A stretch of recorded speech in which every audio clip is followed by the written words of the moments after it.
Hi అందరికీ. ఈరోజైతే simple and healthy morning breakfast చేద్దామా? అది కూడా జస్ట్ 5 మినిట్స్లో అయిపోతుంది. ఇంట్లో బ్రేక్ఫాస్ట్కి ఎలాంటి బ్యాటర్ లేనప్పుడు, లేదంటే ఏం చేయాలో అని అర్థం కానప్పుడు ఇలా ట్రై చేయండి. చాలా ఫాస్ట్గా అయిపోతుంది, పిల్లలు కూడా ఇష్టంగా తింటారు. నేనైతే 2 కప్ అయితే అటుకులు తీసుకొని నీట్గా వాష్ చేసుకున్నాను.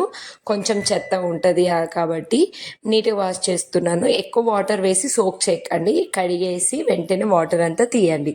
ఈలోపే మనకి అటుకులు ఇలా మెత్తగా అయిపోతాయి. ఇంకోటి, ఎక్కువ వాటర్లో అలానే అంటే కొంచెం సేపు అలానే ఉంచామనుకోండి మెత్తగా అవుతుంది, ఉప్మా మనకి పొడి పొడిగా రాదు. నెక్స్ట్ వచ్చేసి ఒక చిన్న అల్లం ముక్క, చిన్న పచ్చిమిర్చి, కొద్దిగా ఒక గుప్పడంతా పచ్చి కొబ్బరి, చాలా బాగుంటుంది. కొత్తిమీర, పుదీనా, కరివేపాకు ఇలా మిక్సీ పట్టేసి కొంచెం వాటర్తో పేస్ట్ చేసుకోండి. ఇది పక్కన పెట్టేసి ప్యాన్లో కొంచెం ఆయిల్, కొన్ని పోపు గింజలు, పల్లీలు, కుదిరితే జీడిపప్పులు కూడా వేసుకోండి. బట్ నేను ఓన్లీ పల్లీలే వేసాను. చిన్న పచ్చిమిర్చి, కరివేపాకు, ఆనియన్, మీకు ఏ వెజిటేబుల్స్ కావాలో అది, లేదంటే ఓన్లీ ఆనియన్తో వేసుకోవచ్చు. నేనైతే కొంచెం క్యారెట్ ముక్కలు కూడా వేసుకున్నాను, ఒక 1/2 కప్ వరకు. ఆనియన్, క్యారెట్ కాస్త మగ్గగానే సాల్ట్ వేస్తే త్వరగా మగ్గుతుంది.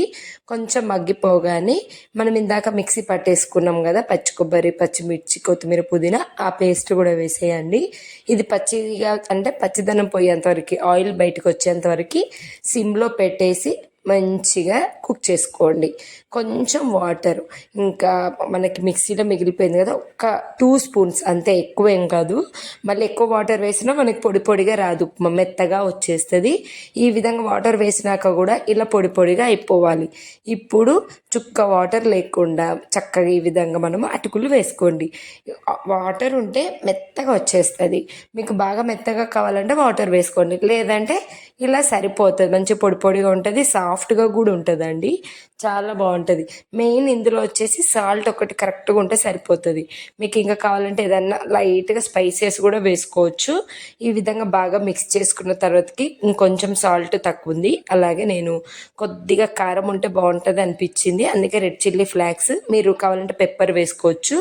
అలాగే కొద్దిగా ఆర్గానో, మీ దగ్గర లేకుంటే ధనియా పౌడర్ కొంచెం పించ్, నిమ్మకాయ కావాలంటే పిండేసుకోండి, లేదంటే లేదు. నేనైతే ఒక 1/2 చెక్క, మంచి ఫ్లేవర్ వచ్చేస్తుంది.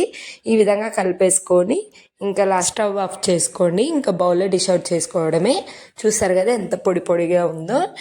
దీన్ని మంచిగా అంటే కారం పప్పుల పొడితోటైనా, లేదంటే ఏదన్నా టొమాటో చట్నీ, మ్యాంగో పికిల్, నేనైతే మ్యాంగో పికిల్తో ఇచ్చేసాను. ప్లెయిన్గా కూడా అంటే అసలు పిల్లలు కారమే తిననప్పుడు ప్లెయిన్గా కూడా ఇచ్చేయాలి.